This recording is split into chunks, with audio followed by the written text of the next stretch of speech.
سلامونه ملګرو. قدرمنو، یو هفته مخکې په اسلام آباد کې د وفاقي حکومت د خوا نه د مدني شعبې د ترقۍ لپاره یو انویسټمنټ کانفرنس شوی و. په دغه انویسټمنټ کانفرنس کې د امریکې، روس، چین، سعودي عرب او ملیشیا غوندې مالدار او مهمو ملکونو نه شرکت کړی، وفدونه راغلي. په وزیر اعظم په خپل تقریر کې دغه انویسټر ته دا وویل چې په پاکستان کې په مدني شعبه کې ډېر غټ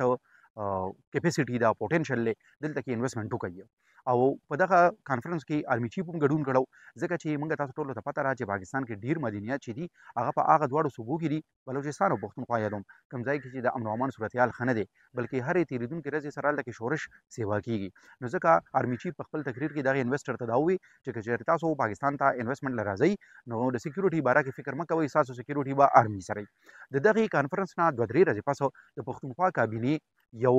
د قانون یو مسوده منظوره کړه، یو بیل منظور کړ او هغه به په 14 اپریل باندې یعنې 2-3 ورځې پس د پښتونخوا په اسمبلی کې پیش کیږي. بیل پاکستان تحریک انصاف د طرف نه پیش کیږي او په اسمبلی کې پاکستان تحریک انصاف اکثریت هم دی، نو لہذا واضح ده ښکاري چې دا بیل به په اسانۍ سره منظور شي.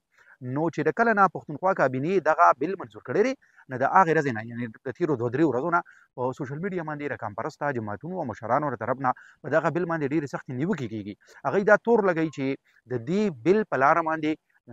د پاکستان تحریک انصاف حکومت چې دی هغوی وفاق لا زموږ د قیمتي مدنیاتو هغه اختیار ورکوي. تر دې پورې پکې نیوکې کېږي چې ډېر خلک پکې وایي چې د صوبایي حکومت چې دی هغوی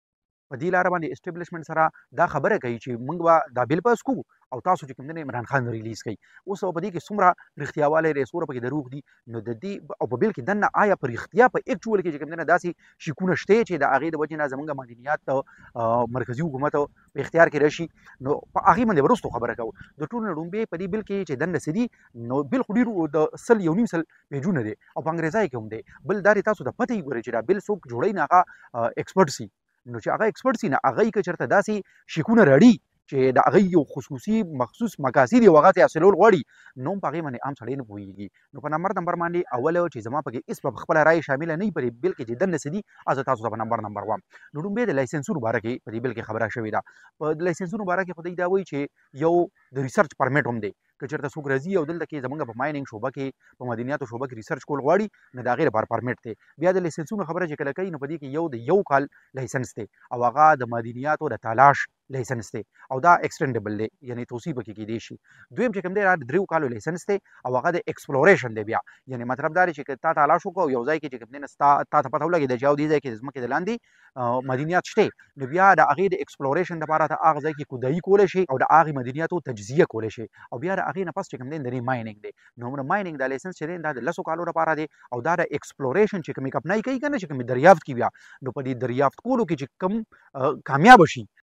ډیر چانس په دی چې هغې کمپنۍ ته د دې هغه ټیکه ورکړی شي او دغه ټوله علاقه به چې کوم دی دا به د 10 کالو په لیز باندې دغې کمپنۍ ته ورکولی شي او دغه هم ایکسټینډیبل دی، یعنې توسیع پکې کیدی شي. د دې نه علاوه چې کوم دی په وړه پیمانه باندې به هم د کانکنۍ د مایننګ لپاره لایسنس ورکولی شي او دا د دې لپاره پکې دا شک شامل شوی دی چې داسې نه ده ګینې چې موږ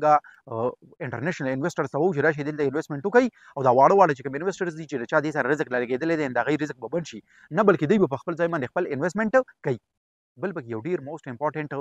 یو شک دی، یو دا پکې لکه یو خاص لایسنس دی او دا وایي د مخصوصو مدنیاتو لپاره به خصوصي اجازتنامې ورکولی شي.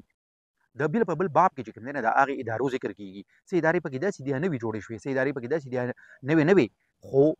پاورز یې وله سیوا ورکړل. د هغې ادارو ذکر کېږي چې هغوی به په شریکه باندې چې کوم دی دا ټول کار چلوي. نو په هغې کې د ټولو نه امپورټنټ او طاقتوره اداره چې کوم هغه ده ډایرکټریټ جنرال آف ماینز اینډ منرلز خیبر پښتونخوا. د دې ادارې یو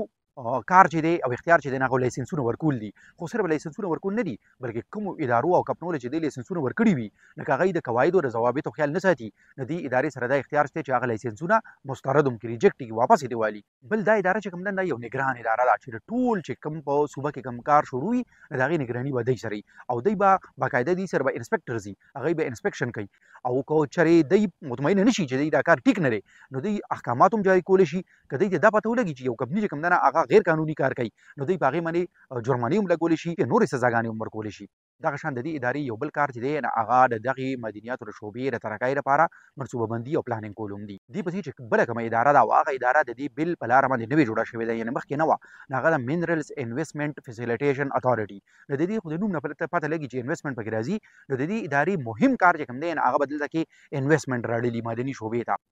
چې دا موږ ډومبې کوم د ډایرکټریټ جنرال اف ماینز اینډ منرالز کوم اختیارات وي نو په هغه اختیاراتو کې هم دا اتارټي تر څه حده پورې هغوی سره شریکه ده.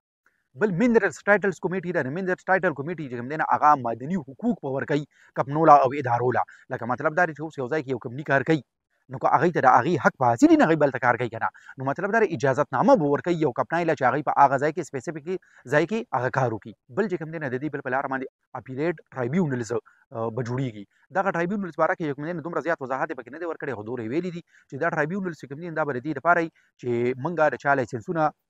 منسوخ کړو یا نور چې کوم دی که چېرته موږ داسې د هغوی خلاف جرمانه پرې ولګوو څه نور څه پنشمنټ وي نو که هغوی وایي چې دا موږ سره زیاتی وشو نو هغوی په دې ټرایبیونلز کې خپل کیس داخلولی شي. دغه شان په بل کې دا خبره هم زیاته کړې ده چې ټولې کمپنۍ چې دي نو په هغوی باندې به دا لازمه وي چې هغوی به وخت په وخت باندې د ایکسپلوریشن باره کې د مایننګ باره کې چې تر کومې پورې ورسېد او څوم چې روان دي هلته که هر څه اکټیویټیز چې وي نو هغوی به د دغې باره کې معلومات چې کوم دی نو ډایرکټریټ جنرال ماینز او منرل سره وخت په وخت باندې شریکوي. بلکې د ماحولیاتي تحفظ په اړه باندې هم شک موجود دی او په هغې کې دا ویل شوي دي چې تر هغې پورې به یو کمپنۍ له ټیکه نشي ورکولی تر کومې پورې چې دا خبره بالکل انشور نه کړی شي چې د دې پروجیکټ نه به ماحول ته انوایرمنټ ته څه نقصان نه کیږي. بیا پر هغې نه پس چې کوم دی داسې اقدامات اوچتولی شي چې دا پروجیکټ په داسې طریقه باندې وشي چې واټر پالوشن ته هم جوړ نه شي ایر پالوشن ته هم جوړ نه شي او د ځمکې د الودګۍ هم خیال وساتلی شي. قانون کې بل یو غټ تجویز چې کوم دی هغه د سماجي بهبود باره کې دی چې سوشل ویلفیر ورته ویلی شي او په دې کې دا خبرې لیکلي دي چې کوم ځای کې مایننګ کیږي نو د ټولو نه لومبې په دغه پروجیکټ کې د روزګار حق د رایلټي حق د مقامي آبادۍ ته حاصل دی. مطلب دا دی چې دغه کمپني چې کوم ده دوی سره به باقاعده لیکل کیږي چې دوی به یو سپیسیفیک پرسنټیج د خپل آمدنو دا به د دغې علاقې په ترقۍ باندې لګوي دی. په صحت کې به انویسټمنټ کوي په انفراسټرکچر کې به کوي په هیلث کې به کوي. دغه شان روزګار چې کوم دی د روزګار د ټولو نه لومبې حق د دغې لوکل پاپولیشن چې کوم وي د دوی وي. د بیل په بله حصه کې چې کوم دی د سزاګانو او د جرمانو ذکر دی. وایي که چا غیر قانوني طریقې خپلې کړې د مایننګ دپاره که چا رایلټي ورنه کړه که چا ماحولیاتي تحفظ چې کوم اصول دي هغه یې مات کړل دغه شان نور داسې څوم غیر قانوني سرګرمي هغه یې وکړه نو د دغې کمپنو اګینسټ په کاروایي کېږي. کاروایي ما تاسو ته څنګه چې مخکې ووایي لایسنسونه هم د دوی معطل کېدی شي منسوخ کېدی هم شي او دوی د سزاګانې هم ورکولی شي. نو سزاګانې بیا په دوه قسمه دي جرمانې به هم ورکولی شي قید ورله هم ورکولی شي او داسې هم کولی شي چې دا دواړه پرې وشي. اوس راځو هغې خبرې طرف ته چې د خیبر پښتونخوا ماینز اینډ منرلز ایکټ 2025 باندې نیوکې ولګېږي. نو د ټولو لومبې چې په دې کې کومه خبره ده نو هغه دا ده چې ګورنر چې دی نه هغه یې انوالو کړی دی په ډېرو زیاتو څیزونو کې په دې بل په لاره باندې د دې قانون په لاره باندې. نو موږ ته پته ده چې ګورنر چې دی نه په پاکستان کې د هغه عهده چې دا علامتي عهده دی هغه سره په ایکچوال کې اختیارات نه وي خو دې قانون ولا اختیار ورکړی دی. څه اختیار یې ولا ورکړی دی لکه دا کوم اتارټي چې موږ یاده کړه که نه منرلز انویسټمنټ فیسیلیټیشن اتارټي وایي د دې قیام به د ګورنر منظورۍ سره کیږي. دغه شان د دې قانون نه پس چې کوم قواعد او ضوابط جوړیږي رولز او ریګولیشنز جوړیږي د ماینز د شعبې لپاره د هغه ټول قواعد او ضوابط چې دي هغه هم د ګورنر په منظورۍ سره جوړیږي. د دې قانون په لاره کې که نورې قانوني پیچیدګۍ راځي قانوني رکاوټونه مخې ته راځي نو د هغه ټولو قانوني رکاوټونو د کراس کولو لپاره د هغې د ختمولو لپاره به ګورنر له اختیار ورکولی شوی دی چې هغه اقدامات اوچت کړي. نو د دې د وجې نه چې کوم دی نو چې کوم پوهه خلک دي ایکسپرټس دي هغوی وایي چې دا ګورنر چې دی دا خو د وفاق نماینده دی چې ګورنر ته په دې کې دومره زیات اختیار ورکوي د دې خبرې مطلب دا دی چې د ګورنر په لاره باندې وفاقي حکومت دلته کې په معدنیاتو شعبه کې اختیار اخیستل غواړي. دویمه مهمه خبره چې ده دا موږ چې ذکر وکړو ډایرکټریټ جنرالز اف ماینز اینډ منرلز دا اداره په پښتونخوا کې مخکې نه وه خو دا اداره اوس د دې بل په لاره باندې خودمختاره جوړه کړې شوه. نو موږ تاسو ټولو ته پته ده چې خودمختاره اټانومس باډیز کوم وي هغه وي چې حکومت هم د هغې په سرګرمو کې دننه بیا مداخلت نشي کولی. نو د دې د خودمختاره جوړېدل او د دې د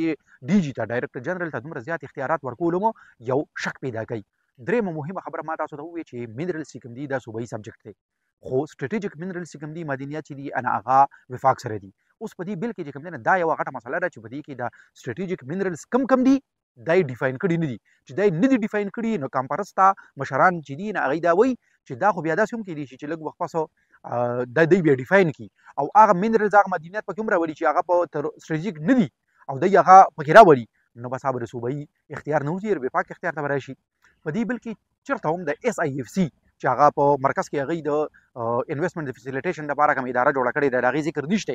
خو دلته کې چې دا کومه انویسټمنټ فیسیلیټیشن اتارټي جوړه شوې ده نو دا هم انویسټمنټ والا ده. نو اوس چې دا انویسټمنټ والا ده نو دا اداره خو خودمختارې طریقې سره کار نشي کولی که نه، ځکه چې لکه اوس د بار ملک نه کوم انویسټر راځي نه هغه به ډایرکټ د پښتونخوا حکومت په لاره باندې نه راځي، هغه به د وفاق په لاره راځي. نو هغه SIFC